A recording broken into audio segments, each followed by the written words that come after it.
I was asked by Helen about the pivot. How far do you need to pivot? How far is ideal? So let's look a little bit closer at my feet and let's see how far we should be pivoting. Okay, so the back foot pivot, if you're my opponent, you're lined up like this. My back foot is going to be somewhere around about the 45-degree mark here, and my front foot should be turned slightly sideways like this. I like my feet to be more or less in the same angle because then the knees are not working against each other, but it is quite natural for your front foot to be pointing a little bit more forwards than your back foot.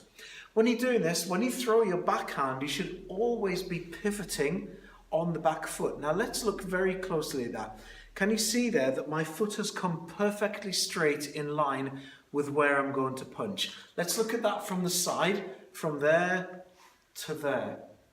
Now, what we don't want to do is we don't want to pivot to this point here. Watch this. This is going to cause an error, and all my weight now is on my front leg, and if I get hit, I will fall over. I'm not only going to fall over, but I'm actually overbalanced in that position. So, to there, on the ball of your foot. The idea then is you can actually push that punch forward using your legs. Now, from a distance, let's have a look at where we're going to line up that back foot, because this is very, very important.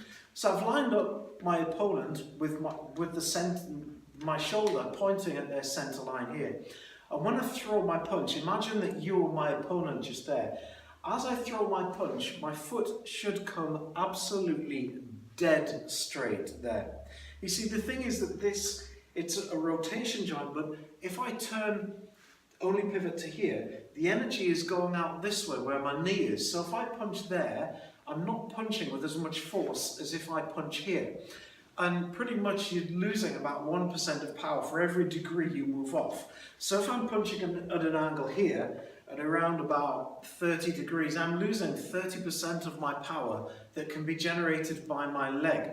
So really, I need to line that up so it goes dead straight. Now, I have seen people doing a thing where they put a water bottle here, and when they pivot, they like to knock that water bottle off. But can you see from that position, I have actually over-rotated. That's going to put me off balance. So don't use the water bottle trick. It doesn't work. You can use it to go to so that you touch, but ideally, the only way you're going to be able to get this perfect, you can either do this against a wall so that your foot comes up to hit the wall there. This will stop your elbow flaring out too. When you throw the punch, if you put your heel against the wall there and punch there instead of doing this, that'll stop the elbow coming out. But really, don't do the water bottle trick because that's not going to do you any real favours. Your best thing to do is to record yourself on camera and then to play it back and to watch it time and time again. But the pivot should be absolutely dead straight down the pipe.